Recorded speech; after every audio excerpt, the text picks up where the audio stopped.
The city hummed softly under the glow of the streetlights as Melissa Carter and her 12-year-old son Elijah walked home through the quiet streets.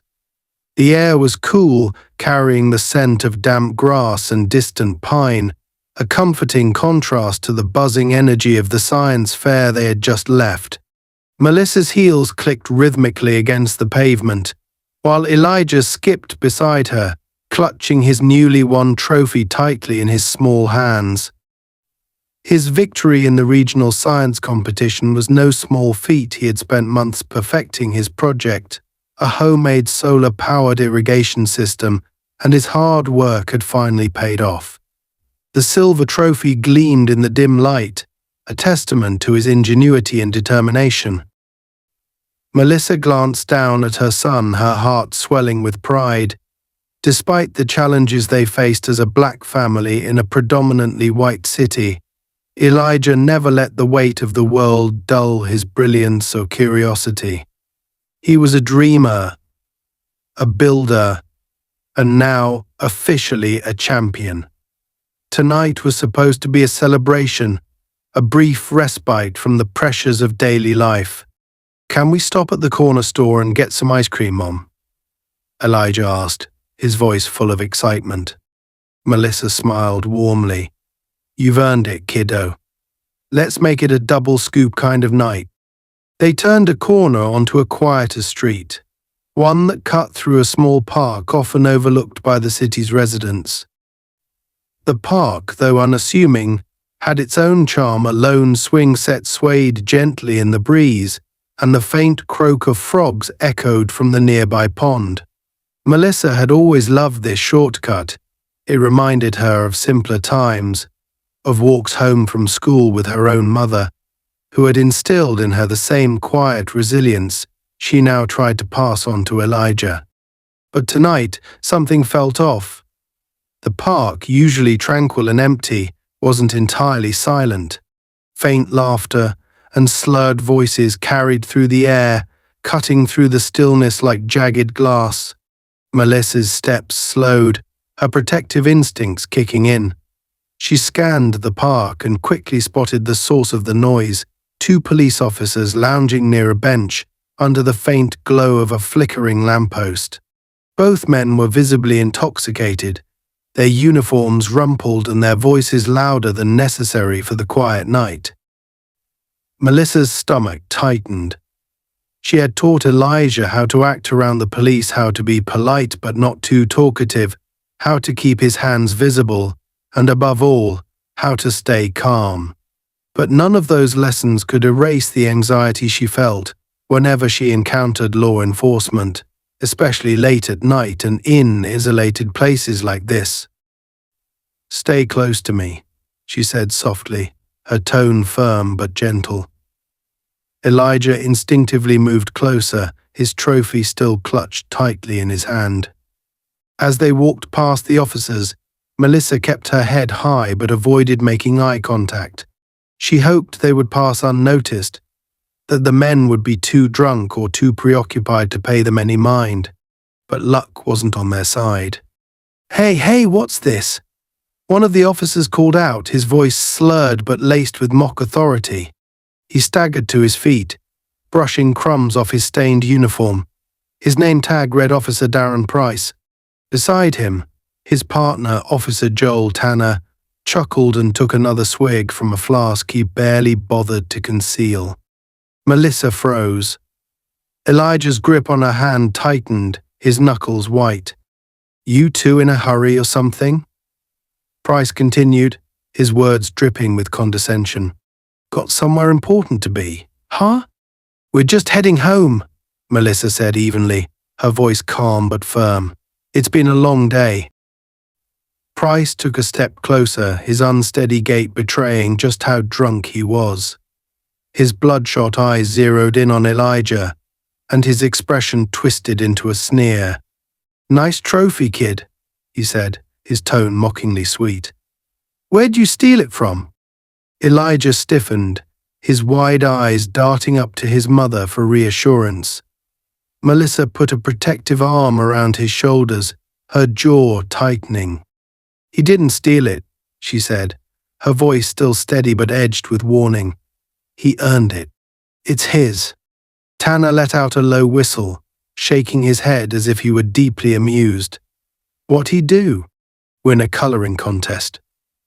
Bet the judges felt bad for him. Price barked a laugh at that, the sound grating and mean. Nah, look at him. Bet he's one of those little troublemakers. Thinks he's smart because he can spell a few big words. That's the problem these days, kids like this don't know their place. Elijah's lower lip quivered, but he held his ground, refusing to let go of the trophy. Melissa could feel his small body trembling under her arm, and her own anger flared hot and fast in her chest, but she knew better than to escalate. These men were drunk, armed, and clearly looking for trouble.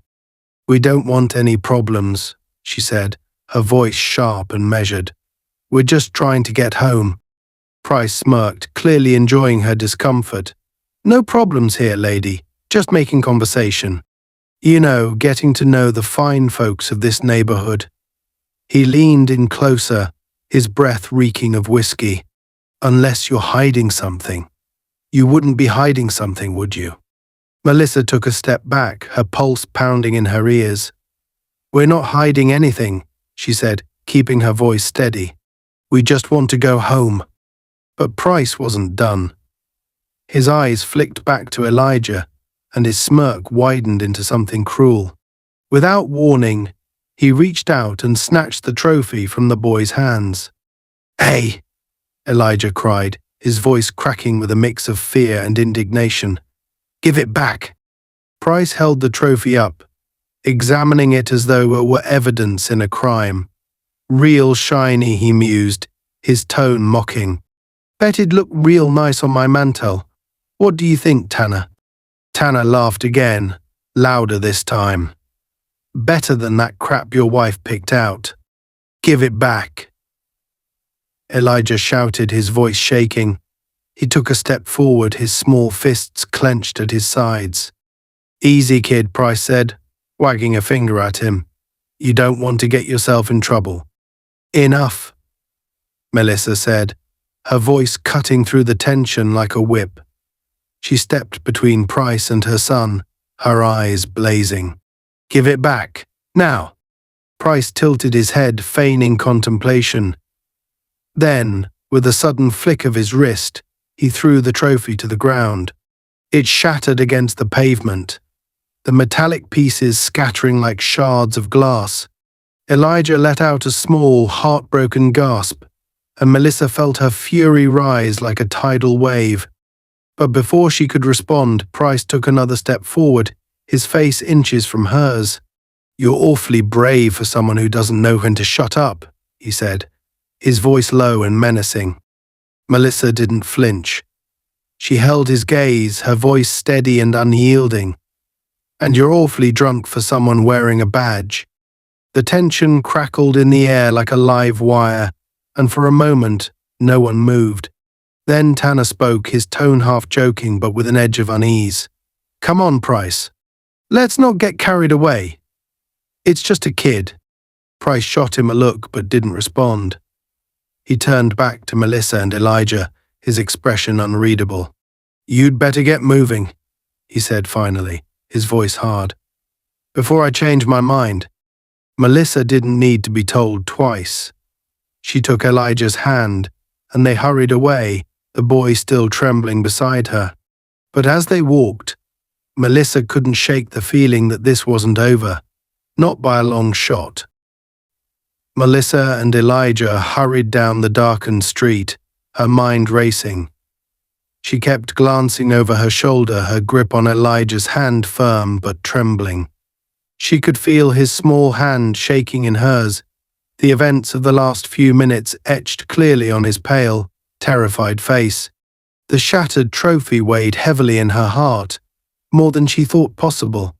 It wasn't just a piece of metal, it was a symbol of his hard work, his intelligence, his hope. And now it lay in pieces, broken by a man who had no right to take it from him. Mom, Elijah whispered, his voice trembling. Why did they do that? Why did he break my trophy? Melissa stopped abruptly, kneeling to meet her son at eye level. The tears in his wide eyes made her own heart ache, but she swallowed the lump in her throat and forced herself to be strong. Because there are people in this world, she said quietly, but firmly, who think they can take whatever they want from us. People who don't see us for who we are, only for what they believe we are. But listen to me, Elijah. She cupped his face in her hands, her tone soft but resolute. That trophy doesn't make you a winner. You make you a winner. No one can take that away from you. Ever. Do you understand me? Elijah nodded, his small chest heaving as he tried to control his breathing. Melissa pressed a kiss to his forehead and stood, placing a reassuring hand on his shoulder. Let's get home, she said. We'll talk more when we're safe. But safety wasn't in the cards that night. As they approached the next intersection, the sudden glare of headlights caught Melissa's attention. A car pulled up alongside them, its tires crunching against the gravel shoulder. She recognized it instantly, the squad car from the park. Her heart sank. Keep walking, she whispered to Elijah, her voice calm but firm. Stay close to me. The car stopped just ahead of them, and the doors swung open. Officer Darren Price stepped out first, his swagger even more pronounced in the harsh streetlight. Joel Tanner followed hesitantly, glancing around as if to gauge whether anyone was watching. Well, well, Price said, his voice dripping with mockery. Look who we have here. Out for a little midnight stroll, are we? Melissa's jaw tightened. What do you want? She asked, her voice steady. Price smirked, taking a slow step toward them. Now, that's not a very friendly tone. We're just doing our job, you know, keeping the streets safe. Safe from what? Melissa shot back, her patience wearing thin. A mother and her child walking home from a school event? Is that what you consider a threat? Price's grin widened, but there was no humor in it. You've got a smart mouth, lady. Always ready with a comeback, aren't you? Mom, Elijah whispered, tugging at her hand. Melissa squeezed his hand gently, signaling for him to stay quiet. Tanner shifted uncomfortably behind Price. Maybe we should just let them go, Darren. They're not doing anything. Price turned to him sharply. Shut up, Joel! I'll decide when it's time to let them go. He turned back to Melissa, his gaze hardening. Here's the thing, he said, his tone lowering. I don't like being disrespected. And back there you disrespected me. Melissa's eyes narrowed. I didn't disrespect you. I asked you to leave us alone. That's not how I saw it, Price said, stepping closer. And now I've got a feeling you're hiding something. You don't want to tell me who you are. Where you're going makes me think you've got something to hide. Melissa took a deep breath, forcing herself to remain calm. We're not hiding anything. We're just trying to get home. Price tilted his head, feigning contemplation. See, I don't believe you.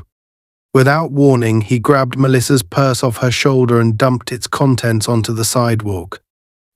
Keys, a wallet, a pack of tissues, and a small notebook spilled out. Melissa gasped, stepping forward to grab her belongings, but Price shoved her back roughly. Stay where you are, he barked. Don't make me repeat myself. Elijah let out a small cry, and Melissa immediately stepped in front of him, shielding him with her body. What are you looking for? She demanded. There's nothing in there. We'll see about that, Price muttered, crouching to sift through the spilled items. He picked up her wallet and flipped it open, scanning her ID. Melissa Carter, he read aloud. That's a nice, normal name. But I bet it's not as normal as it sounds, huh? Melissa clenched her fists, her pulse hammering in her ears. That's enough. Give me back my things. Price ignored her, tossing the wallet back onto the pile.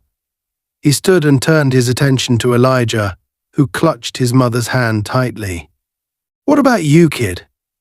Price said, his voice soft and condescending.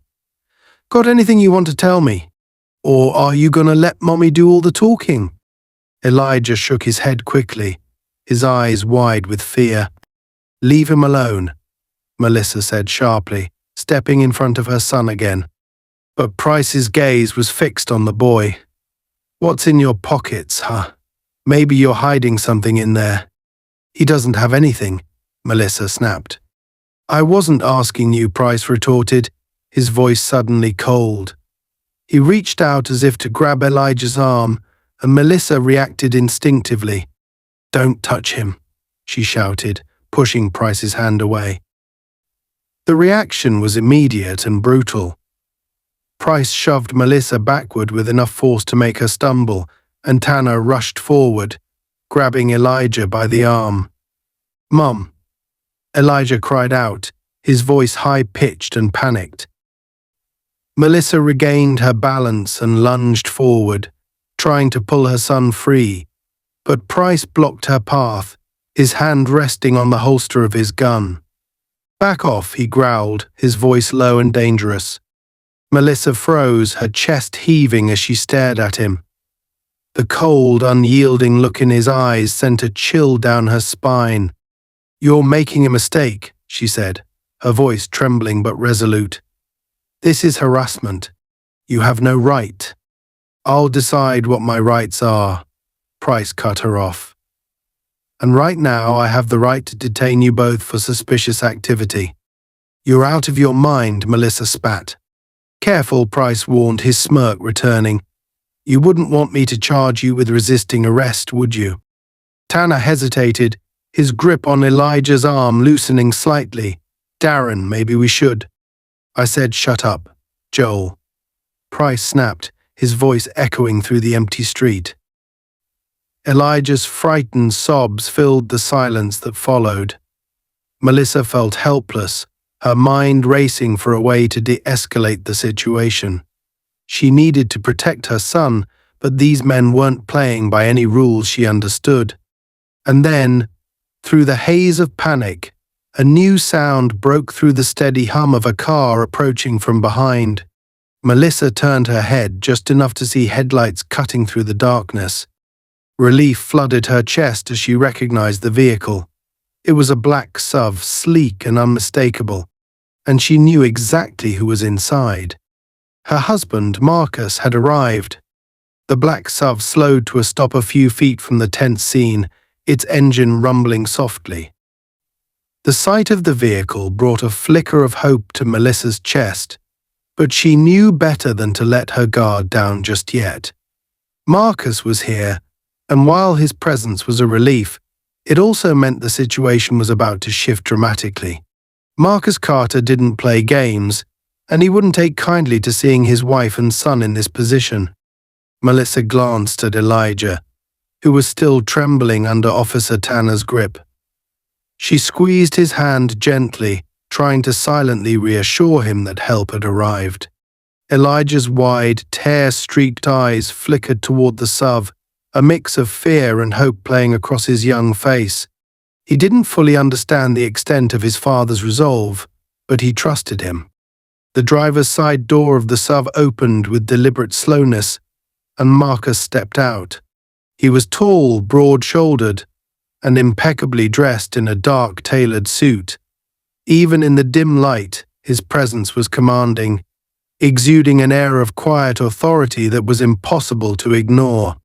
He closed the door behind him with a calm precision, his movements controlled and deliberate. There was no rush, no outward display of anger, just a calculated stillness that made him seem even more imposing. Officer Darren Price immediately noticed the newcomer and turned toward him, his hand still resting on his gun holster. He narrowed his bloodshot eyes, his lips curling into a sneer. "And who the hell are you?" he barked, his voice slurred but still aggressive. Marcus didn't respond right away. He took a moment to assess the scene, his sharp eyes moving from Melissa to Elijah, then to the two officers. He noted the fear in his son's face, the way Melissa's shoulders were squared despite the tension radiating off her. He also took in the disheveled state of the officers, the unbuttoned collars, the faint scent of alcohol wafting through the air. It was clear these men were out of control, and Marcus didn't need a confrontation to confirm that. Still, he said nothing. Instead, he began walking toward the group, his footsteps slow and measured. The sound of his polished shoes against the pavement seemed unnaturally loud in the otherwise silent street. Each step ratcheted up the tension, drawing the attention of not just the officers but also Melissa and Elijah. "I asked you a question," Price snapped, his hand twitching near his holster. "Who the hell do you think you are?" Marcus stopped a few feet away, his expression calm but unreadable. When he spoke, his voice was low and steady, carrying an undeniable weight. "I'm the man you're about to regret crossing." The words hung in the air like a thunderclap. Price blinked, caught off guard by the sheer confidence in Marcus's tone. Tanner, still holding Elijah's arm, shifted uncomfortably, his grip loosening slightly as he glanced between his partner and Marcus. "You need to back off," Price said, his bravado returning. He squared his shoulders, trying to appear more intimidating. "This is a police matter, and you don't belong here." Marcus's flick to Elijah, who was visibly shaking. "Let my son go," he said, ignoring Price's attempt at authority. His tone was calm, but there was a hard edge to it, a quiet promise that he wouldn't ask twice. Price let out a harsh laugh, clearly mistaking Marcus's calm demeanor for weakness. "Oh, so this is your kid?" "Figures. Well, maybe you should have taught him some manners, because he's about to learn what happens when." Before Price could finish his sentence, Marcus took a step closer, closing the distance between them. The movement was subtle but deliberate, and it immediately wiped the smirk off Price's face. Marcus wasn't posturing or bluffing. His every action conveyed a quiet, unshakable confidence that made it clear he wasn't someone to be trifled with. "Let my son go," Marcus repeated, his voice dropping even lower. This time, there was no mistaking the warning in his tone. Tanner hesitated, his hand slipping away from Elijah's arm. "Darren," he said cautiously, "maybe we should." "Shut up, Joel," Price snapped, his frustration boiling over. He turned back to Marcus, his face flushed with anger. "I don't know who you think you are, but if you don't back off, You'll what?" Marcus interrupted, his voice cutting through Price's bluster like a knife. "Draw your weapon, on a father protecting his family. Go ahead, see how that works out for you." Price's hand hovered near his holster, but he didn't draw. Something in Marcus's eyes stopped him, a steady, unflinching gaze that promised swift and decisive consequences. Price wasn't used to being challenged like this, especially not by someone who exuded the kind of authority Marcus did. For the first time, a flicker of doubt crept into his expression. Tanner took a small step back, clearly unsettled. "Darren," he said again, his voice quieter this time, "maybe we should just let them go." "They're not." I said, "Shut up." Price barked, his voice cracking slightly. He was losing control, and he knew it. His anger wasn't just directed at Marcus, it was fueled by the alcohol in his system, the humiliation of being challenged in front of his partner, and the growing realization that he was out of his depth. Marcus took another step forward, his voice dropping to a near whisper. "You've already made one mistake tonight, Officer Price. Don't make another." The tension was palpable, the air so thick it felt like it could snap at any moment. Melissa watched the exchange with bated breath, her heart pounding in her chest. She knew Marcus well enough to recognize the controlled fury simmering just beneath his calm exterior. He was a man who chose his battles carefully, but once he was in the fight, he didn't back down. "Darren," Tanner said again, his voice more urgent now. "He's not kidding. We need to stop this before."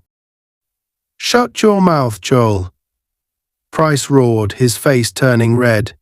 He turned back to Marcus, his hand finally moving away from his holster. Fine. You want your kid? Take him. But don't think this is over. Marcus didn't respond. He simply reached out and placed a steady hand on Elijah's shoulder, guiding him away from Tanner. Elijah clung to his father's side, his small body trembling but his trust in Marcus unwavering. Melissa stepped forward, her voice firm but quiet. You've already humiliated my son and destroyed his trophy. That's enough. Walk away. Price glared at her, his chest heaving with barely contained rage.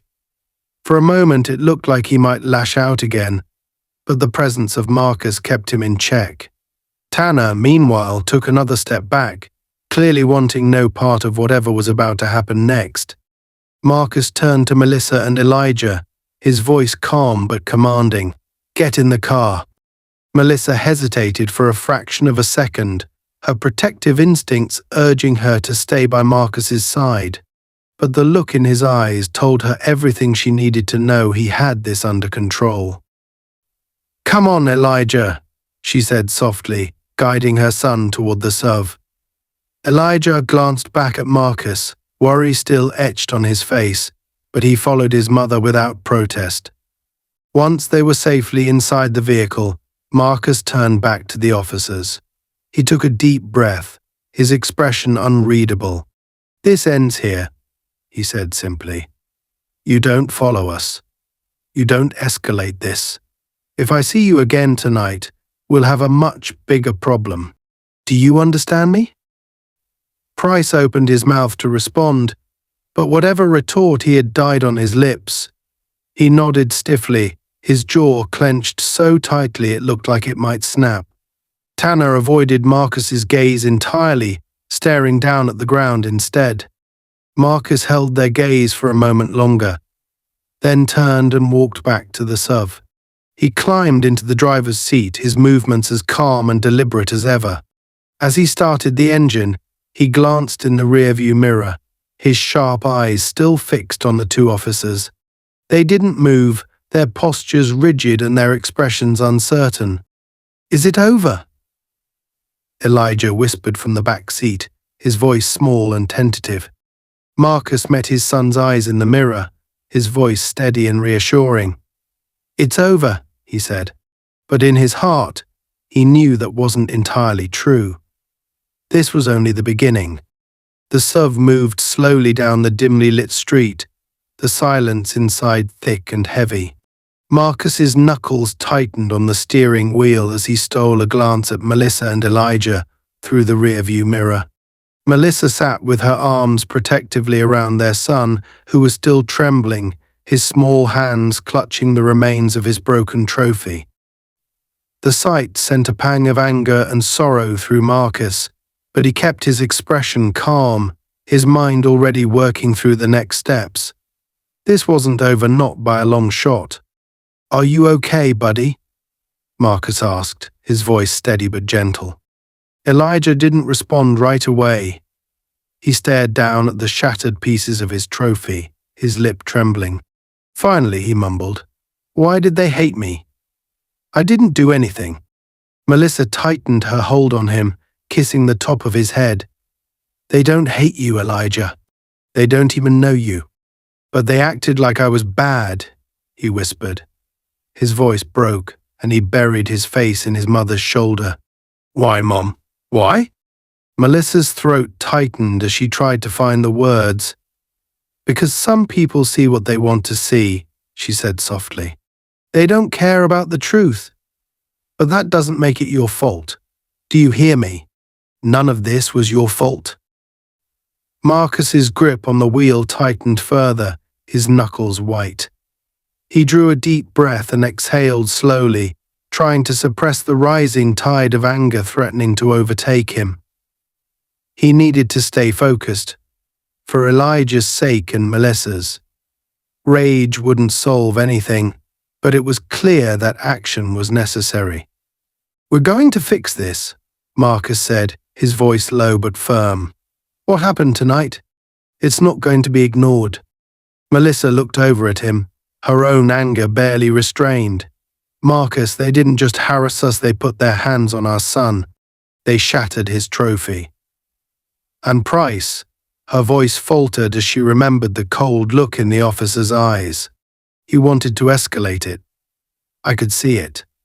If you hadn't shown up." Marcus nodded, his gaze fixed on the road ahead. "I know. That's why this isn't over. Those two need to be held accountable." Melissa hesitated, sensing the controlled fury simmering beneath her husband's calm exterior. "How?" "Reporting them to the precinct. What if their department protects them? You know how this works, Marcus. People like them get away with this all the time." "Not this time," Marcus said firmly. "They crossed too many lines, and if the department tries to cover for them, I'll make sure it's the last mistake they ever make." Elijah stirred in Melissa's arms, his tear-streaked face lifting slightly. "What are you going to do, Dad?" Marcus glanced at him through the mirror, his expression softening. "I'm going to make sure they understand they can't treat people this way. Not you, not anyone." Elijah nodded slowly, though he still looked uncertain. "Are they going to come after us again?" "Not if I have anything to say about it," Marcus replied. "You're safe now, Elijah. I promise." The SUV rounded a corner, pulling into the driveway of their modest but well-kept home. Marcus killed the engine and turned to face his family. "Go inside," he said gently. "Melissa, lock the doors behind you." "What about you?" she asked, her brow furrowing. "Where are you going?" "I need to make a few calls," Marcus said. "Don't worry, I'll be right here." Melissa hesitated, but she knew better than to argue. She could see the determination in Marcus's eyes, the same look he had when he'd planned operations during his time in military intelligence. He wasn't just angry, he was preparing for battle. She nodded and ushered Elijah out of the car, guiding him toward the house. Once they were safely inside, Marcus pulled out his phone and scrolled through his contacts. He paused on a name, Captain Laura Daniels. She was a close friend and a high-ranking officer in the city's Internal Affairs Division. If anyone could help him navigate this situation, it was her. The phone rang twice before Laura picked up. "Marcus," she said, her tone both surprised and concerned. "It's late. What's going on?" "I need your help, Laura," Marcus said without preamble. "Melissa and Elijah were harassed by two officers tonight. It escalated to physical intimidation, and I'm not letting it slide." Laura's tone sharpened immediately. "Harassed? By who?"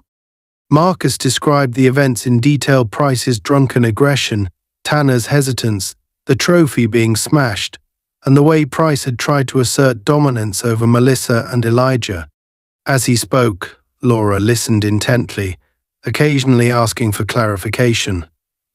By the time he finished, her voice was grim. "This isn't just misconduct," she said. "It's outright abuse of power. Were there any witnesses?" "Not that I saw," Marcus admitted. "It was late, and the streets were quiet. But those men were drunk on duty. That alone should be enough to start an investigation." Laura sighed. "You're right. But you know how these things go. If there's no hard evidence, their department will try to bury it. And if they've been covering for each other for years," her voice trailed off. Marcus's jaw tightened. "Then we dig deeper. If their department won't act, I'll find another way to make them accountable." There was a pause on the other end of the line. Then Laura said, "I'll see what I can do. Give me their names and badge numbers if you have them.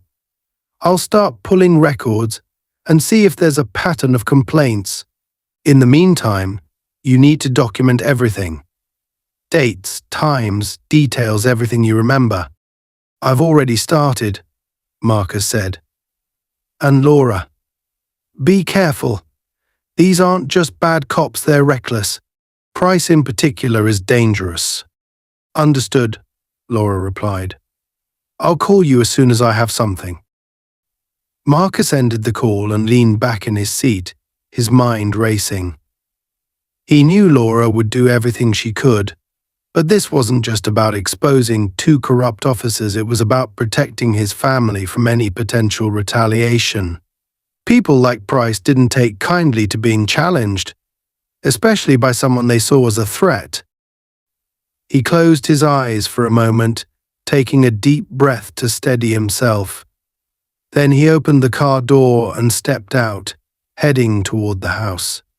Inside, Melissa was waiting for him in the living room, her arms crossed and her expression tense. "What did Laura say?" she asked. "She'll look into it," Marcus said. "But we need to be prepared. If Price and Tanner try to push back, we need to have our own evidence." Melissa nodded, though her worry was evident. "Marcus, I'm scared for Elijah. For all of us. Those men, they're not just bullies. They're dangerous." "I know," Marcus said, his voice softening. He reached out and took her hand. "That's why we're not letting them win.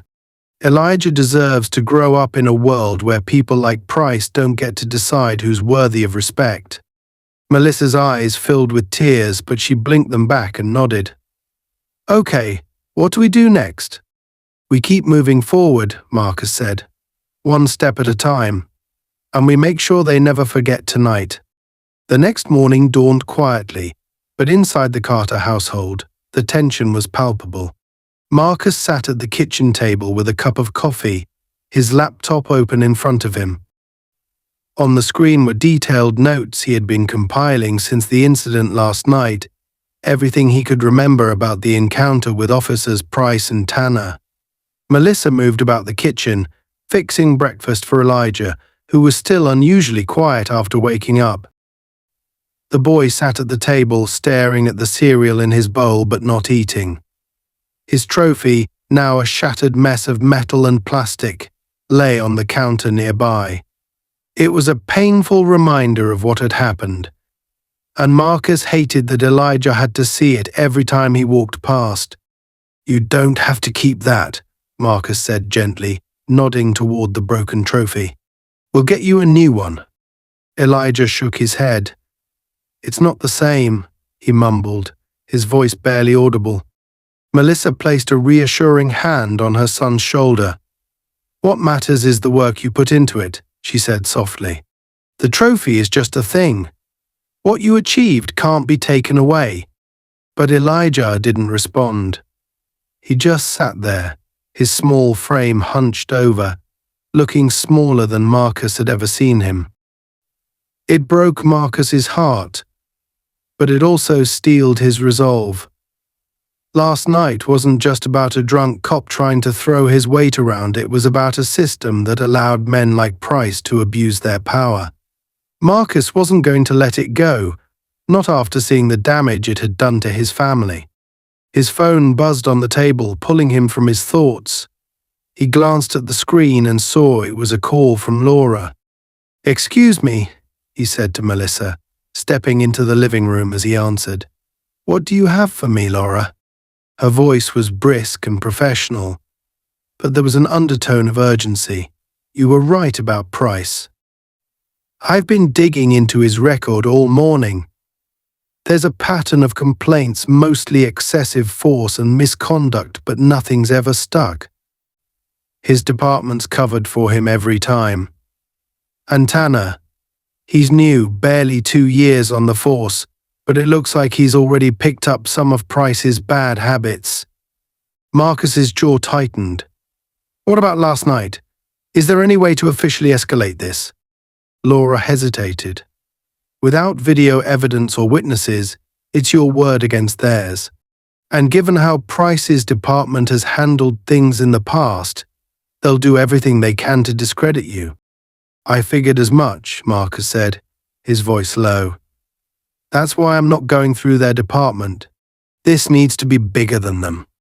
Laura paused before replying. "Marcus, you need to be careful. Men like Price don't just go quietly.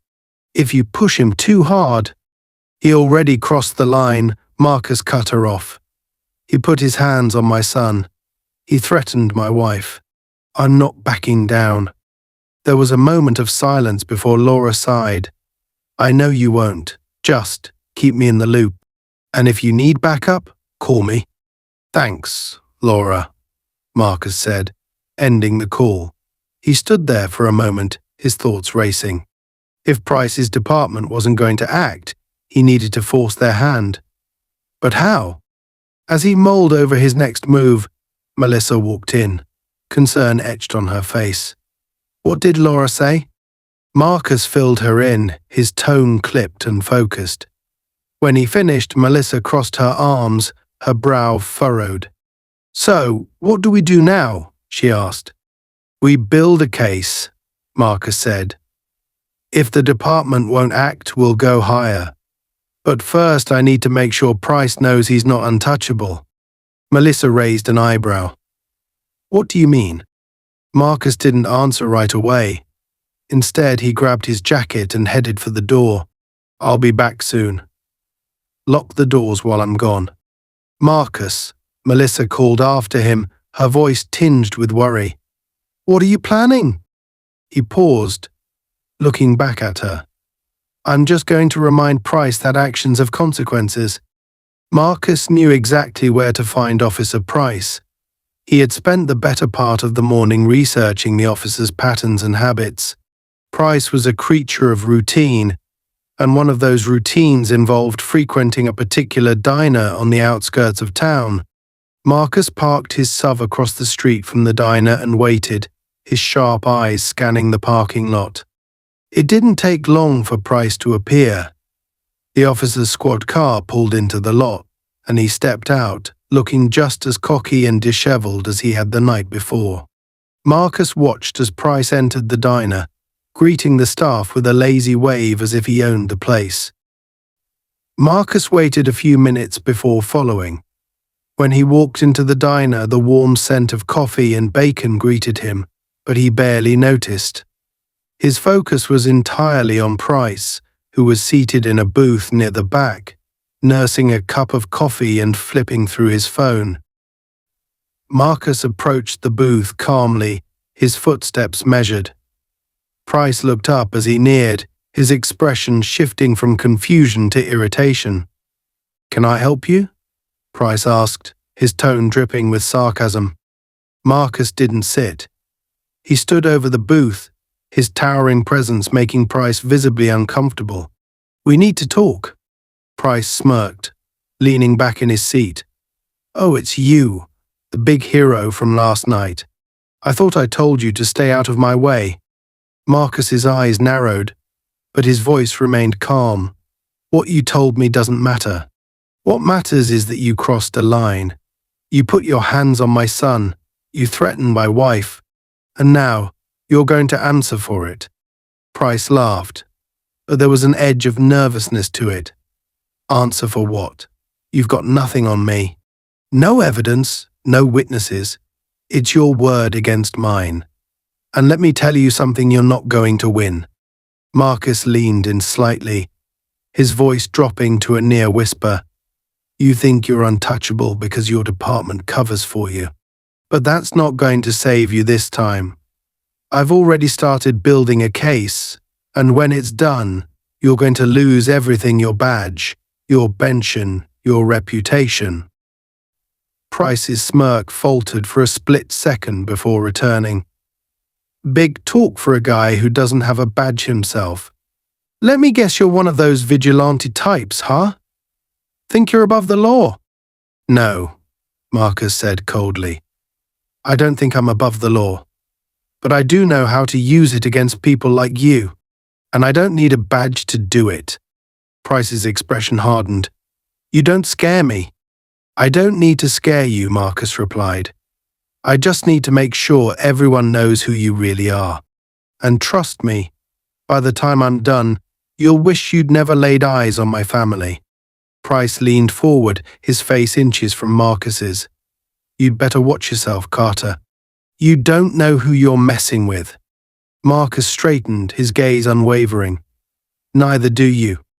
Without another word, Marcus turned and walked out of the diner, leaving Price stewing in his seat. He knew the officer would likely try to push back, but that was exactly what Marcus wanted. The more Price tried to cover his tracks, the easier it would be to expose him. Back at home, Melissa was waiting anxiously when Marcus returned. "What happened?" she asked as he stepped inside. "I had a conversation with Price," Marcus said, his tone matter-of-fact. "Marcus," Melissa began, her voice heavy with concern. "You're not going to provoke him, are you?" "I'm not provoking him," Marcus said. "I'm letting him know that his actions have consequences. Men like Price rely on fear and intimidation to get their way, but fear works both ways. He needs to know that we're not backing down." Melissa sighed, but she nodded. "Just promise me you'll be careful. I don't want this to escalate any further." Marcus placed a hand on her shoulder, his expression softening. "I promise, but we're not letting this go, Melissa. Not after what they did to Elijah." She nodded again, her eyes glistening with unshed tears. "I know, I just want us to be safe." "We will be," Marcus said. "I'll make sure of it." As the day wore on, Marcus continued to work on his case, gathering every piece of information he could about Price and Tanner. But he knew this wasn't just about building a legal argument, it was about standing up to a system that had allowed men like Price to thrive. And no matter how long it took, Marcus was determined to see it through to the end. This was only the beginning. The night was eerily quiet as Marcus parked his SUV a block away from the precinct. The air felt heavy, charged with a tension that mirrored the storm brewing inside him. This wasn't a reckless act of vengeance, it was a calculated move.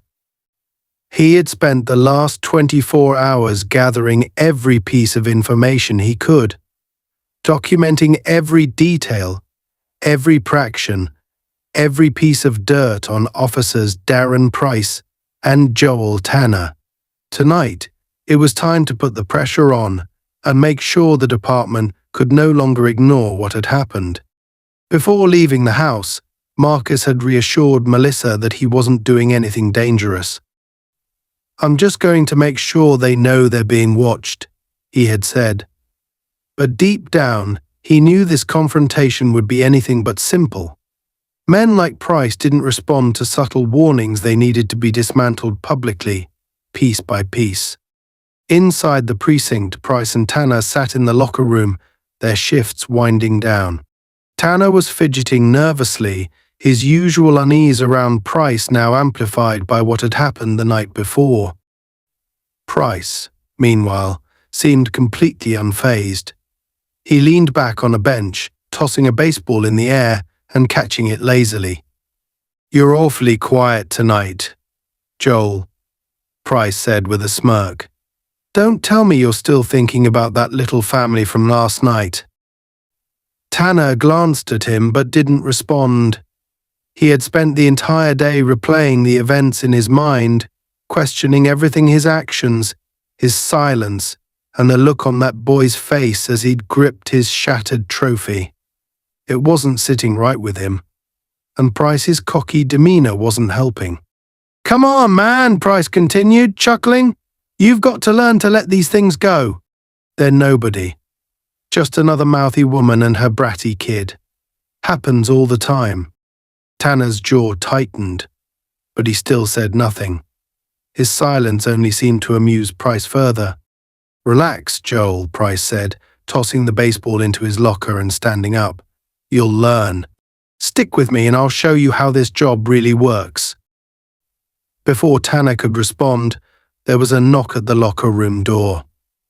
Both officers turned to see a fellow cop poking his head inside, looking uncomfortable. Price. There's someone here asking for you," the officer said.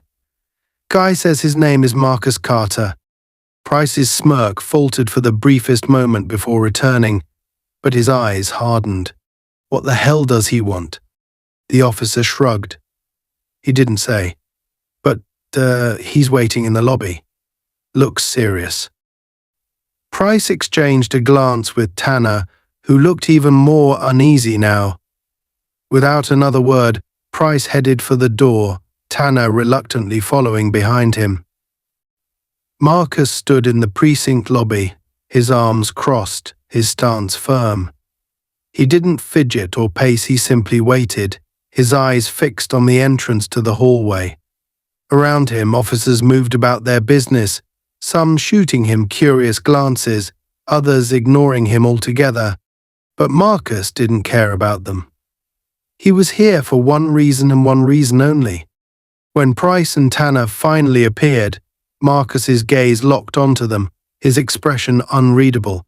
Price's smirk was back in full force, though it looked more forced now than genuine. Tanner, on the other hand, looked like he wanted to be anywhere but here. "Well, well," Price drawled as he approached. "If it isn't the big hero himself, what brings you down to our humble little precinct, Carter?" Marcus didn't respond right away. He let the silence hang for a moment, his sharp eyes taking in every detail, the tension in Tanner's shoulders, the faint scent of alcohol still clinging to Price's breath, the way Price's hand twitched near his belt, as if he were already gearing up for a fight. "You know why I'm here," Marcus said finally, his voice low and steady. "What you did last night was unacceptable, and I'm here to make sure it doesn't happen again." Price laughed, the sound grating and hollow. "You've got a lot of nerve showing up here and making demands. Do you even realize where you are?" "I know exactly where I am," Marcus said, his voice calm but with a sharp edge. "And I know exactly who you are. Darren Price. 32 excessive force complaints in the last 5 years. Misconduct investigations swept under the rug. And you, Joel Tanner, only 2 years on the force, and you're already following in his footsteps." Tanner flinched at the mention of his name, but Price just rolled his eyes. "And what are you going to do with all that, huh? You think you can take us down? You've got nothing, Carter. No witnesses, no evidence. Just a lot of talk." Marcus took a step closer, his gaze never wavering. "You're wrong. I have plenty. And more importantly, I have people who care about what you've been doing. People who are ready to listen." Price's smirk faltered again, his bravado starting to crack. "What the hell are you talking about?" "You'll find out soon enough," Marcus said. "But let me make one thing clear. If you ever go near my family again, if you so much as breathe in their direction, I will make it my mission to destroy everything you've built. Badge or no badge, you're not untouchable." The room seemed to hold its breath. Tanner shifted uncomfortably, his eyes darting between Price and Marcus, while Price's face twisted into a mask of barely contained rage. "You think you scare me?" Price spat. "You're nothing. Just another loudmouth trying to play hero. You don't have the guts to follow through." Marcus's expression didn't change. He leaned in slightly, his voice dropping to a near whisper. "Try me." The challenge hung in the air, heavy and undeniable. Price stared at Marcus, his fists clenching at his sides, but he didn't move. For the first time, he seemed to realize that this wasn't a fight he could win, not with brute force, not with intimidation. Marcus was different. He wasn't just another civilian to be bullied into submission. He was prepared, calculated, and unflinching. "Darren," Tanner said quietly, his voice shaking. "Maybe we should." "Shut up, Joel." Price snapped, his voice cracking slightly. But the command lacked its usual bite, and Tanner's hesitation only seemed to deepen the cracks in Price's facade. Marcus straightened, taking a step back but never breaking eye contact. "You've been warned," he said simply. "What happens next is up to you." With that, he turned and walked out of the precinct, his movements as controlled and deliberate as ever. He didn't look back, didn't wait for a response. He had said what he needed to say, and now it was up to Price and Tanner to decide how far they were willing to go. As Marcus walked out into the cool night air, his mind was already turning over the next steps. He knew Price wouldn't back down easily. Men like him rarely did. But Marcus wasn't relying on Price's cooperation, he was relying on his arrogance. Price would push back, and when he did, Marcus would be ready. Back at home, Melissa was waiting for him, her worry evident the moment he walked through the door. "What happened?" she asked. Marcus set his keys down on the counter, his expression unreadable. "I sent them a message," he said simply. "Now we wait." "Wait for what?" Melissa asked, her voice tense. "For them to make their next move," Marcus said. "And when they do, we'll be ready." Melissa sighed, crossing her arms as she studied her husband. "Marcus, are you sure about this? Are you sure you're not putting us in more danger?" Marcus stepped closer, placing a reassuring hand on her shoulder. "I'm sure. They think they can scare us into silence. But they're about to find out just how wrong they are." And for the first time since the incident began, Melissa saw something in Marcus's eyes that gave her hope. It wasn't just determination, it was certainty. Whatever came next, they would face it together, and they would win. The fallout began almost immediately after Marcus's confrontation at the precinct. Word spread quickly through the department, and internal affairs moved in faster than anyone had anticipated. Officers who had quietly tolerated Darren Price's behavior for years now began whispering among themselves, sensing a shift in the winds. Price wasn't just facing a single complaint this time. Marcus had ensured the investigation would dig into his entire history, unearthing years of misconduct that the department could no longer ignore. Price's arrogance, the same quality that had allowed him to act without fear of consequence for so long, had now become his downfall. At the Carter home, life slowly began returning to normal. Marcus worked tirelessly, coordinating with his contact, Laura, and ensuring that every detail of their encounter was thoroughly documented. He had a growing folder of notes, records, and statements from others who had been victimized by Price but never dared to speak up until now. Melissa supported him, though she carried her own burden of worry. She kept an eye on Elijah, who was quieter than usual but starting to come out of his shell. The broken trophy sat in a box on the counter, a painful reminder of the night's events. Melissa had asked Elijah if he wanted to throw it out, but the boy refused. "It's mine," he said simply, and neither Marcus nor Melissa pressed him further. One evening, as Marcus sat at the dining table reviewing his notes, his phone buzzed with a text from Laura.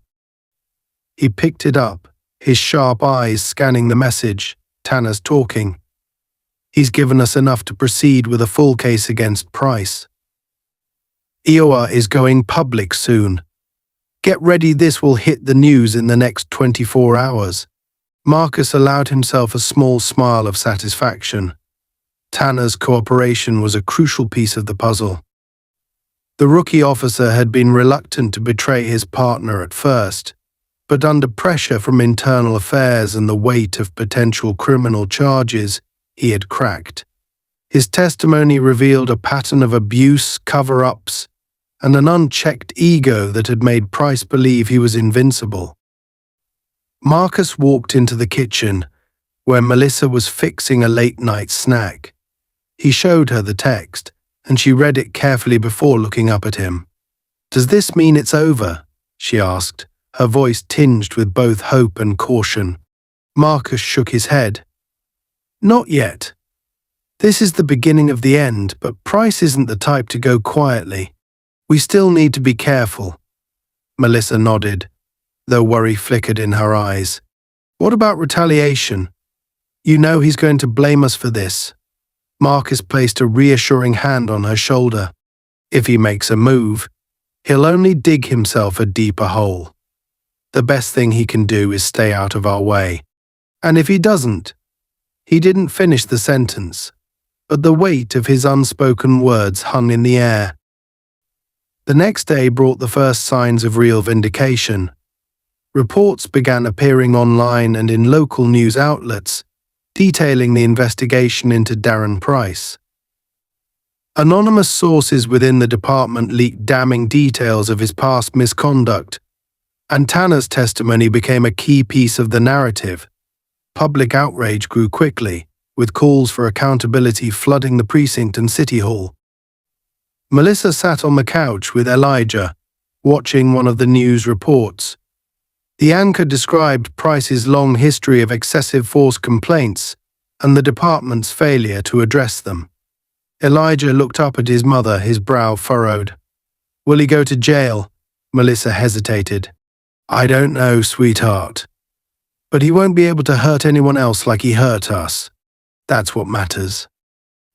Marcus, meanwhile, received a call from Laura, who confirmed that Price had been placed on indefinite suspension and stripped of his badge pending the investigation's outcome. "This is big, Marcus," Laura said. "Bigger than I expected. You've done more than just bring him down, you've forced the department to take a hard look at itself.